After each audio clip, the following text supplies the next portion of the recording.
मत जुर्अतो हिम्मत का है इजहार, सीधी बात रिवायात सहाफत का अलम बरदार, सीधी बात। नाज़रीन गिरामी अस्सलामु अलैकुम वरहमतुल्लाहि वबरकातुहू। सीधी बात के ताज़ा तरीन प्राइम टाइम में आप लोगों का इस्तकबाल है। नाज़रीन गिरामी, मैं अंसार अज़ीज़ नदवी इस वक्त आप लोगों के सामने कुछ अहम तरीन ख़बरें, कुछ वायरल वीडियोस और कुछ तनक़ीदी तज़्ज़िये लेकर के हाज़िर हुआ। नाज़रीन गिरामी, तमहीदी तफ़सीलात में गए बग़ैर मैं आप लोगों से हमेशा की तरह अपील कर लूँ कि इदारे को मज़बूत बनाएं और लोगों तक इसकी लिंक्स वगैरह शेयर करके लोगों को जोड़ने की कोशिश करें। महीने का आगाज़ हो चुका है, जिनके वादे हैं वो अपने वादे पूरा करें। आइए नाज़रीन गिरामी, सबसे पहले भारत में इस वक्त जो दहशतगर्दी आम है,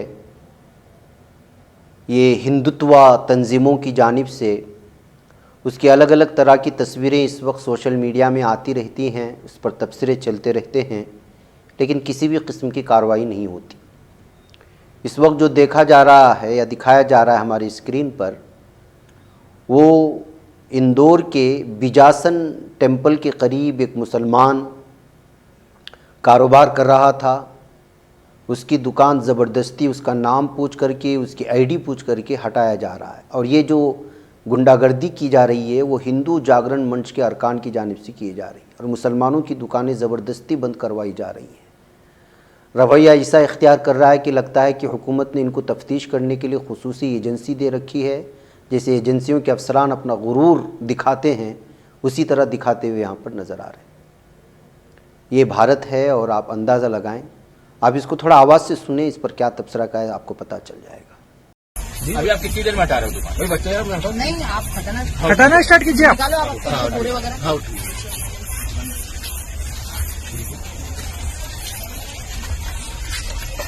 ऊपर से हो क्या रहा है, चेक करके सबकी आईडी जब तक हरियाणा की दुकान फोटो ले लेंगे। आईडी कार्ड आपकी आईडी। अरे कुछ तो फोन में होगा, वो फोन बच्चा लेके जाएगा मान लीजिए। अरे आईडी कुछ तो होगी आपके, मतलब यहाँ का बिल होगा। अरे यहाँ के बिल कुछ भी होगा जिसमें आपका नाम लिखा है, तो बिना आईडी के आपने लगा देगा। इनका नाम नाम बताओ। कलीम खान बोलते ना, गंगा नगर, गंगा कॉलोनी। हाँ, ये सूरत हाल है नाज़रीन गिरामी। आइए, आम आदमी पार्टी के एमएलए हाजी यूनुस ने अमीश देवगन और जी हिंदुस्तान की पूरी टीम के ख़िलाफ़ हतक इज़्ज़त का मामला दायर कर दिया है। अब आपको मालूम है इस अमीश देवगन की इसके अलग अलग तरह के लतीफ़े तो सोशल मीडिया में बनते ही रहते हैं। ये किस कदर भोंकता है, एंकर नहीं में ऐसा महसूस होता है कि किसी ख़ास पार्टी का तर्जुमान बन करके या फिर नफ़रत फैलाने के लिए बैठा है। अब जो है इसके ख़िलाफ़, जी हिंदुस्तान के ख़िलाफ़ जो है आम आदमी पार्टी के एमएलए की जानिब से, हाजी यूनुस साहब की जानिब से जो है हतक इज़्ज़त का मुकदमा दायर करने के बाद ये ख़बर सुर्खियों में आ गई है। नाज़रीन गिरामी, बेरोज़गारी और तलबा के साथ हो रही नाइंसाफ़ी के ख़िलाफ़ हमेशा से आवाज़ उठती रही है। इस सिलसिले में यूपी में जो नाइंसाफ़ी है और फ़ीस वगैरह बढ़ाई जा रही है, इसको लेकर के आईएनसी के अखिलेश की जानिब से और मुख्तलिफ़ कारकुनान की जानिब से गुज़िश्ता 11 दिन से भूख हड़ताल जारी है। इस दरमियान में यहाँ की पुलिस इंतज़ामिया ने उसको ज़बरदस्ती जो है ले गए हॉस्पिटल इलाज के लिए। यानी मतलब ये है कि आप जो है पूरे पुरअमन तरीक़े से एहतिजाज भी नहीं कर सकते, ऐसी सूरत हाल बनाई जा रही है। ये देख सकते हैं आप, आवाज़ के साथ सुने क्या हो रहा है और वो क्यों इस तरह के एहतिजाज कर रहे हैं, वो किस इलाके से आते हैं और वो चाहते क्या हैं। 10 दिनों से हम लोग बैठे हैं, लमसम 11वां दिन हो जाएगा। एक ही हम लोगों की मांग है, फीस वृद्धि को वापस लिया जाए। जिन परिवेशों से हम लोग आते हैं, आप देखेंगे कि वो हम लोगों के घरों पर चले जाइए और हमसे तमाम बहुत ही नीचे परिवेश से बुंदेलखंड, बांदा, चित्रकूट, झांसी, पूर्वांचल के लड़के यहाँ पर पढ़ने आते हैं। शिक्षा से उन्हें वंचित करने का काम किया जा रहा है। आज हमारी पूरी मेडिकल चेकअप में हर चीज लो आया है, स्थितियां ठीक नहीं है। ये जिला प्रशासन न तो किसी भी जिम्मेदार पे आया है, बल्कि जबरदस्ती हमें उठा रहा है। लड़ाई आप सभी को साथ में लड़नी होगी। हम आह्वान करते हैं, हम पानी भी पी रहे हैं तो अब नहीं, वो हमारी बॉडी एक्सेप्ट कर रही है, वॉमिटिंग हो जा रही है, उल्टी हो जा रही है। तो आप लोगों से निवेदन है, इस लड़ाई को आप लोग आगे बढ़ाइए।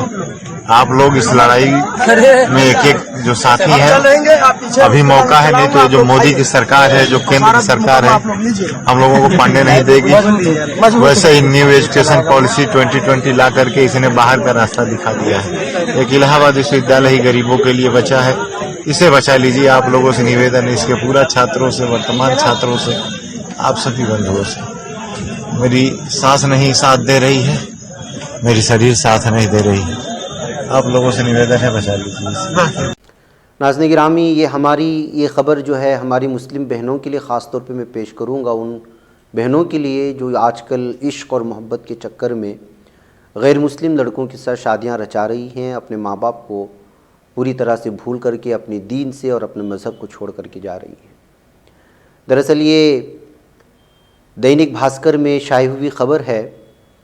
इसमें इस खबर में कहीं पर भी जो वीडियो बनाई गई है उसमें नहीं पेश किया गया है कि लड़की मुसलमान थी, लेकिन हकीकत में वो लड़की मुसलमान है और वासु शिवहारे नामी एक शख्स से इसने शादी की थी और अपने बच्चे के साथ जो है ये कुछ अनबन हो गई थी या फिर उनके सास के पास कुछ ज़रूरत की चीज़ें मांग रही थी, तो शोहर के सामने उसकी सास ने उसके बेटे को और उसको ज़िंदा जला दिया पेट्रोल छिड़क करके।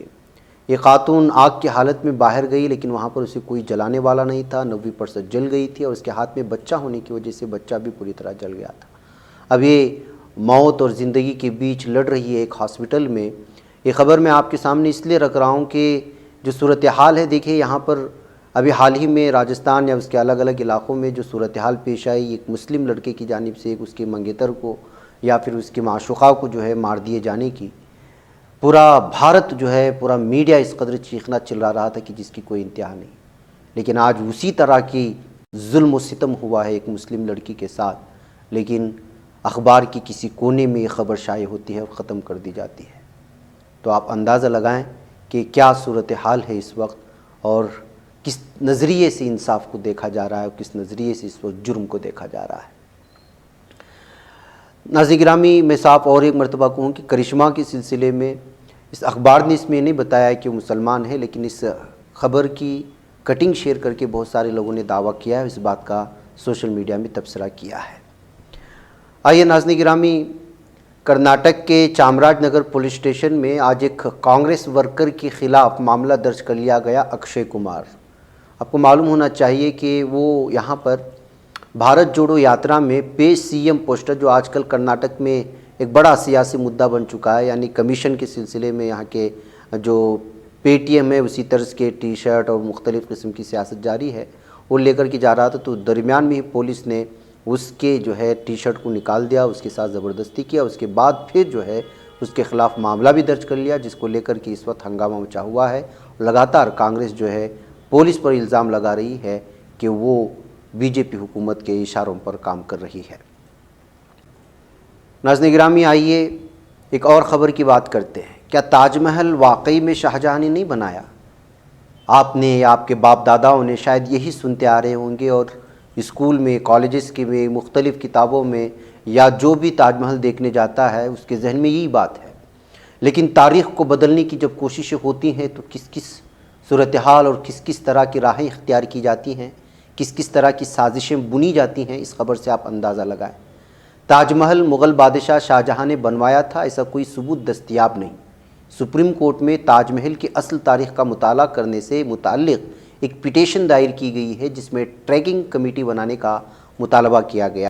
पिटिशनर डॉक्टर रिजनेश सिंह का कहना है कि अगरचे कहा जाता है कि ताजमहल मुग़ल बादशाह शाहजहां ने अपनी अहलिया मुमताज़ महल के लिए 1631 से 1653 तक 22 साल के अरसे में बनवाया था, लेकिन इस हकीकत को साबित करने के लिए कोई साइंसी सबूत मौजूद नहीं है। इसलिए मुख्तलिफ़ लोग मुख्तलिफ़ बातें करते हैं, इससे तनाज़ा पैदा होता है। इसलिए फैक्ट फाइंडिंग कमेटी बनाने की ज़रूरत है। दरख्वास्त गुजार का ये भी कहना है कि ताजमहल पर कोई दावा करके कोई तनाज़ा भी नहीं खड़ा कर रहे, सिर्फ ताजमहल की असल तारीख़ को सामने लाना चाहते हैं, क्योंकि मुग़ल बादशाह की तामीर की कोई साइंसी या ठोस बुनियाद नहीं है। इलाहाबाद हाईकोर्ट के हुक्म के खिलाफ सुप्रीम कोर्ट से रुजू हुए इनकी दरख्वास्त को इस बुनियाद पर खारिज कर दिया गया कि मामला अदालती तौर पर समाअत के लिए मौजू नहीं है। दरख्वास्त गुजार एडवोकेट समीर श्रीवास्तव उनका कहना है कि NCERT ने उन्हें एक RTI जवाब दिया कि शाहजहां के ताजमहल की तामीर से मुतालिक कोई बुनियादी जरिया दस्तयाब नहीं है। अर्जी गुजार ने आर्कोलॉजिकल सर्वे ऑफ इंडिया में एक और RTI दायर की, लेकिन उसे कोई तसल्ली बख्श जवाब नहीं मिला, इसलिए हाई कोर्ट में पिटीशन दायर की गई। अब मामला सुप्रीम कोर्ट पहुंच गया है। तो आप अंदाज़ा लगा सकते हैं कि मामला सुप्रीम कोर्ट पहुंच गया और वहां पर जो इस बात को सुनवाई के लिए कबूल कर ली गई है, तो जो है फिर किस तरह की सुनवाई आगे के दिनों में हो सकती है। नाज़रीन किराम में अभी हाल ही में गोश्त खाने को लेकर के मोहन भागवत ने एक सवाल किया था और लोगों को तंबीह की थी कि गोश्त खाने से आदमी मुजरिम बन जाता है, जुर्म करता है, गलत काम करने लगता है। इसको लेकर के कर्नाटक के हमारे कांग्रेस के सीनियर लीडर और मशहूर लीडर सिद्धारामैया ने जवाब दिया है और तनकीद करते हुए कहा है कि जो है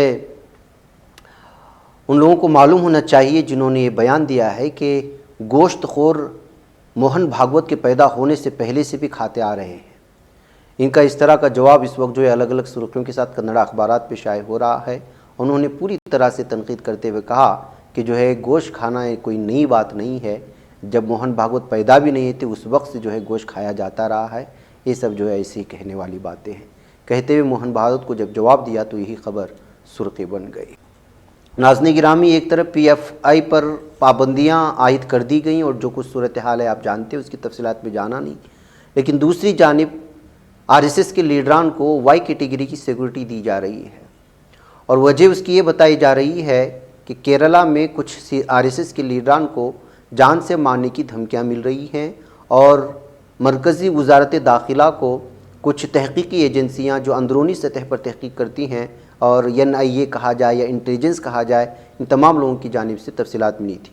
ये इसी को वजह बता कर के केरला के 5 RSS लीडरान को Y कैटेगरी की इस वक्त जो है सिक्योरिटी दिए जाने के बाद इस बात को लेकर के बहुत सारे लोगों ने अलग अलग तरह की तनकीद कर रहे हैं कि किस तरह से जो है इस वक्त जो लोग ख़ुद नफ़रत फैलाते हैं, जिनके ख़िलाफ़ दलाइल बहुत सारी चीज़ें हैं, लेकिन उनको ये सिक्योरिटी फराहम की जा रही है और जो अच्छा काम करते हैं उन पर जो है पाबंदी आयद की जा रही है। कहते हुए इस खबर को टैग करते हुए लोगों ने मुख्तलिफ़ किस्म के तनकीदी तज़्ज़िये किए हैं।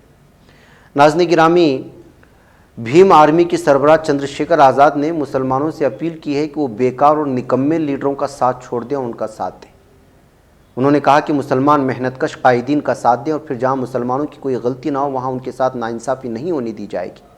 चंद्रशेखर उत्तर प्रदेश के मुजफ्फरनगर में एक प्रोग्राम में शिरकत के लिए पहुंचे थे। जब उनसे मदारिस के सर्वे को लेकर सवाल किया गया तो हुकूमत से ज़्यादा अपोजिशन पर हमला करते नज़र आए।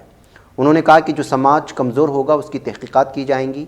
मैं न सिर्फ मुजफ्फरनगर बल्कि पूरे मुल्क के मुस्लिम समाज के लोगों से कहना चाहूँगा कि वो बेकार लीडरों को छोड़ दें, काम करने वाले लीडरों का साथ दें और दाव पर लगाने की हमारी लड़ाई में शामिल हों। आओ इकट्ठे हों और फिर देखें कि यहाँ उनका कसूर नहीं है, नाइंसाफ़ी नहीं होने देंगे, ये हमारा वादा है। बहरकैफ नाज़रीन गिरामी, मुसलमानों को निकम्मे लीडरों का साथ छोड़ने की बात कह करके चंद्रशेखर आज़ाद यूपी में एक बार फिर सुर्खियों में आ गए। मुझे इजाज़त दें। अस्सलामु अलैकुम रहमतुल्लाहि व बरकातुहू। ही बच पाता है कोई सहाफ़ी की निगाहों से, मिलाता है ये लोगों को मोहब्बत की पनाहों से। करम और दर्द मंदी का है एक संसार, सीधी बात अज़ीमत जुर्अतो हिम्मत का है इज़हार, सीधी बात अज़ीमत जुर्अतो हिम्मत का है इज़हार, सीधी बात। ये चैनल हक निगर बनकर कुचल देता है फितनों को।